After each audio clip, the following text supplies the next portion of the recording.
ప్రపంచంలో 4వ అతిపెద్ద స్టాక్ మార్కెట్గా భారతదేశ స్టాక్ మార్కెట్ అవతరించింది. అంటే వరల్డ్ వైడ్గా మీరు స్టాక్ మార్కెట్ క్యాపిటలైజేషన్ బట్టి ర్యాంకింగ్ ఉంటుంది. అంటే ఏది పెద్ద స్టాక్ మార్కెట్, ఏది చిన్న మార్కెట్ అని. మార్కెట్ క్యాపిటలైజేషన్ అంటే మా స్టాక్ మార్కెట్లో ఉన్న మొత్తం షేర్లు ఇంటూ వాటి విలువ, అంటే the price of the share into number of shares కలిపితే దాన్ని మార్కెట్ క్యాపిటలైజేషన్ అంటారు. అంటే స్టాక్ మార్కెట్ సంపదను కొలిచే పద్ధతిది. సో జనవరి 22 నాటికి ప్రపంచవ్యాప్తంగా హాంకాంగ్ను దాటి Indian stock market 4th largest, ప్రపంచంలోనే 4వ అతిపెద్ద స్టాక్ మార్కెట్గా అవతరించింది. సో కానీ మిగతా స్టాక్ మార్కెట్లకు ఇండియాకు, మరీ ముఖ్యంగా ఫస్ట్ పొజిషన్లో ఉన్న వరల్డ్లో టాప్ మోస్ట్ అతిపెద్ద స్టాక్ మార్కెట్తో పోలిస్తే మనం not even 10%. American stock market మొత్తం విలువ $51 లక్షల, 51 ట్రిలియన్, 51 లక్షల కోట్ల డాలర్లు. 1 ట్రిలియన్ అంటే 1,00,000 కోట్లు. 51 ట్రిలియన్ డాలర్స్, 51 లక్షల కోట్ల డాలర్లు అమెరికన్ స్టాక్ మార్కెట్ సంపద విలువ. ఆ తర్వాత స్థానంలో చైనా ఉంటుంది.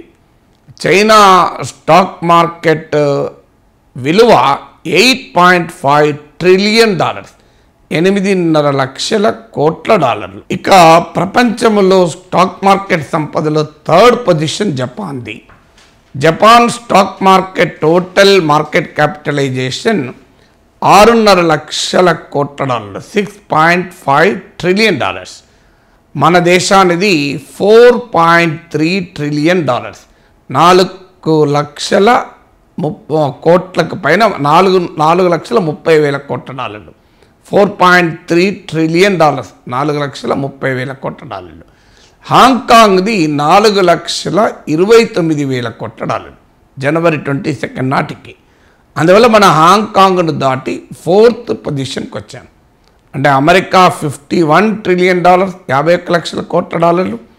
2వ స్థానంలో చైనా 8.5 ట్రిలియన్, 8.5 లక్షల కోట్ల డాలర్లు. 3rd పొజిషన్లో జపాన్ 6.5 ట్రిలియన్, 6.5 లక్షల కోట్ల డాలర్లు. 4th పొజిషన్లో ఇండియా 4.3 ట్రిలియన్, 4.3 లక్షల కోట్ల డాలర్లు. 5th పొజిషన్లో హాంకాంగ్ 4.29 ట్రిలియన్, 4.29 లక్షల కోట్ల డాలర్లు. ఇది కారణం ఏంటంటే మార్చ్ చివరన 2020 అంటే కరోనా సమయంలో ఇండియన్ స్టాక్ మార్కెట్ బాగా పడిపోయింది. అది అంతకుముందు కొన్నేళ్లలో ఏనాడు లేని తక్కువ స్థాయికి పడిపోయింది. మార్చ్ 2020 నుంచి ఇండియన్ స్టాక్ మార్కెట్ పెరుగుతూనే ఉంది. ఉదాహరణకు మార్చ్ 2020 నుంచి మార్చ్ ఎండింగ్ 2020 సంవత్సరం మార్చ్ చివరి నుంచి 2024 జనవరి 22 వరకు తీసుకుంటే ఇండియన్ స్టాక్ మార్కెట్ సంపద విలువ, మార్కెట్ క్యాపిటలైజేషన్ 2.5 టైమ్స్, 2.5 రెట్లు పెరిగింది. అంటే 250% పెరిగింది. కానీ హాంకాంగ్ స్టాక్ మార్కెట్ విలువ 33% పడిపోయింది. అంటే మన స్టాక్ మార్కెట్ సంపద ఏమో 250% పెరిగితే హాంకాంగ్ ఏమో 33% పడిపోయింది. ఇదొక ముఖ్యమైన కారణం మనము హాంకాంగ్ను దాటి వరల్డ్ 4th లార్జెస్ట్ స్టాక్ మార్కెట్గా ఎమర్జ్ చేయడానికి.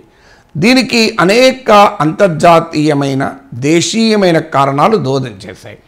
మరీ ముఖ్యంగా కరోనా తర్వాత ప్రపంచవ్యాప్తంగా చైనా పైన ఆధారపడడం మంచిది కాదు అన్న భావన పెరిగింది. అందువల్ల దాన్నే చైనా ప్లస్ సప్లై చైన్ అంటారు. అంటే ఏదైనా మ్యానుఫ్యాక్చరింగ్ రంగంలో చైనా గనక మానోపలి ఉంటే ఆల్టర్నేటివ్గా ఒక్క కంట్రీ అయినా ఉండాలి అన్న ప్రపంచ ఆలోచన మన దేశానికి అనుకూలంగా ఉపయోగపడ్డది. ఉదాహరణకి ఇప్పుడు యాపిల్ ఫోన్స్ ఒకప్పుడు పూర్తిగా చైనాలో మ్యానుఫ్యాక్చర్ అయ్యాయి. ఇప్పుడు ఇండియాలో కూడా మొబైల్ ఫోన్ మ్యానుఫ్యాక్చరింగ్ పెరిగింది. మరీ ముఖ్యంగా యాపిల్ ఫోన్ మ్యానుఫ్యాక్చరింగ్ కూడా పెరిగింది. అందువల్ల ప్రపంచం చాలా స్పష్టంగా చైనాతోని టోటల్గా విడగొట్టుకోలేదు. అమెరికన్ ప్రెసిడెంట్ బైడెన్ చెప్పినట్టు డీకప్లింగ్ సాధ్యం కాదు, డీ రిస్కింగ్ చేసుకోవాలి అని ప్రపంచం ఆలోచిస్తుంది. చైనాతో విడగొట్టుకోలేరు, డీకప్లింగ్. కానీ చైనా పైన ఆధారపడడం అనే రిస్క్ నుంచి బయటపడాలి, డీ రిస్కింగ్ అని ప్రపంచం ఆలోచిస్తుంది. దాని ఫలితంగా ఇవాళ ఇండియా ఈ గ్లోబల్ ట్రెండ్ వల్ల బెనిఫిట్ అవుతుంది.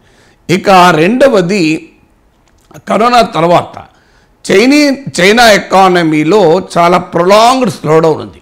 చాలా కాలంగా చైనా ఆర్థిక వ్యవస్థ మందుకొడిగా మాత్రమే పెరుగుతుంది.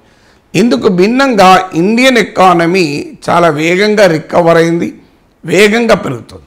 చైనా ఎకానమీలో రియల్ ఎస్టేట్ క్రైసిస్ ఇలాంటి అనేక ఫ్యాక్టర్స్ వల్ల చైనీస్ ఎకానమీలో స్లో డౌన్ చాలా కాలంగా ఉంది. ఇండియన్ ఎకానమీ మాత్రం ఫాస్ట్గా పెరుగుతుంది.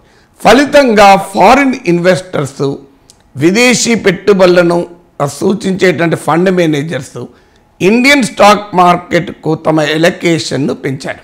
సో ఇదొక ముఖ్యమైనటువంటి కారణం. దీనికి తోడు ఇండియన్ ఎకానమీలో వస్తున్నటువంటి మార్పులకు కూడా, ఉదాహరణకు మన ట్యాక్స్ కలెక్షన్స్ గణనీయంగా పెరుగుతున్నాయి, జిఎస్టీ కలెక్షన్స్ రికార్డు సృష్టిస్తున్నాయి, ప్రత్యక్ష పన్నులు డైరెక్ట్ ట్యాక్స్ కలెక్షన్స్ పెరుగుతున్నాయి. ఇన్ఫ్లేషన్ రిలేటివ్లీ అమెరికాతో పోలిస్తే, ఇతర ప్రపంచ దేశాలతో పోలిస్తే, యూకేతో పోలిస్తే మనం కంట్రోల్గా ఉన్నాం. మనకు ఈ ప్రపంచ చమురు ధరలు తక్కువగా ఉండడం వల్ల కరెంట్ అకౌంట్ డెఫిసిట్ కంట్రోల్లో ఉంది. సో స్టాక్ మార్కెట్లో కూడా కొత్త కొత్త కంపెనీలు, చిన్న కంపెనీలు, పెద్ద కంపెనీలు కూడా బాంబే స్టాక్ ఎక్స్చేంజ్లో, నేషనల్ స్టాక్ ఎక్స్చేంజ్లో లిస్టింగ్ కూడా పెరిగాయి. సో ఈ పరిణామాలన్నీ కలిసి ఇండియన్ స్టాక్ మార్కెట్ను వరల్డ్స్ 4th లార్జెస్ట్ స్టాక్ మార్కెట్గా మార్చాయి.